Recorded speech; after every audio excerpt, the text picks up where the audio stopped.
What's up, meta nerds? This video is all about the J-type Star Skiff, a ship we saw being used by Padme in episode 3.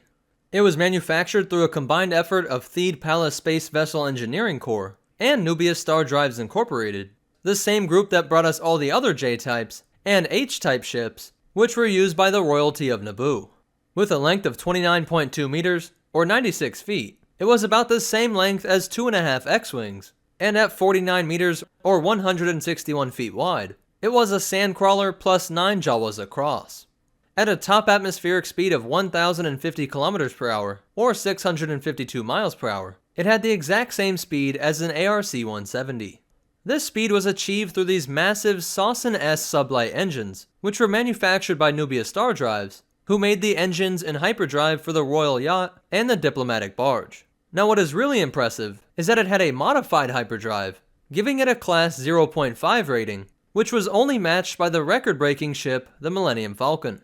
This makes it even faster than Boba Fett's Slave 1, which had a 0.7 class, and Dash Rendar's Outrider, which had a 0.75.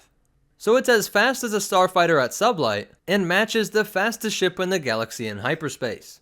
But it also had excellent defenses, with a very strong deflector shield projector, and a rare and expensive chromium plating, which would block radiation and some types of laser fire.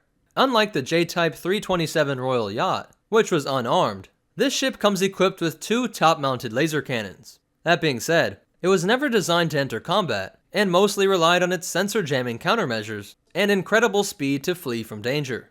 It only required a crew of 3, a pilot, co-pilot, and gunner, and could transport up to 6 passengers. The inside of the ship was spacious and luxurious, and was made up of suites, a medical center, and lockers for the passengers' belongings.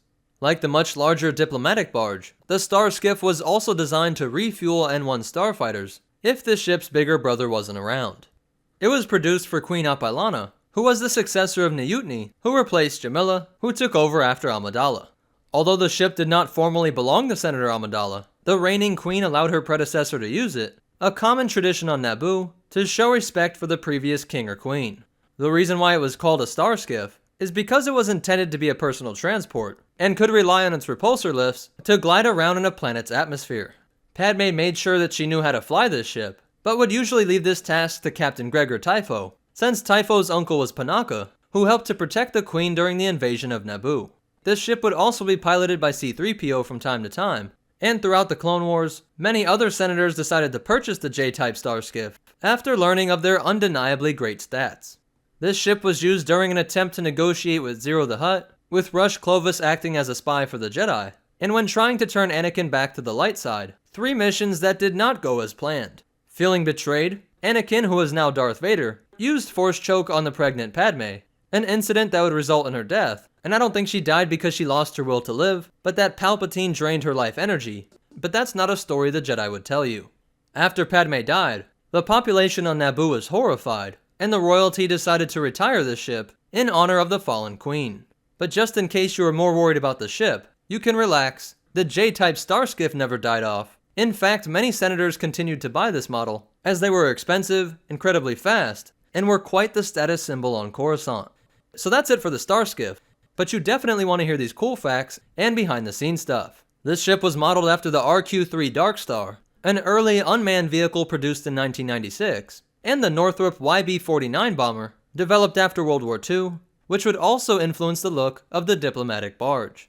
The reasoning behind this strange look of where the engines attach was to imply that it had been supercharged, a modification added to this Naboo ship, since it was now a time of galactic war. The only part of this ship that was actually made on set was the boarding ramp, locker bay, and the medical suite, with the rest of the internal shots being made by compositing the interior of the H-type Nubian yacht that we saw during episode 2.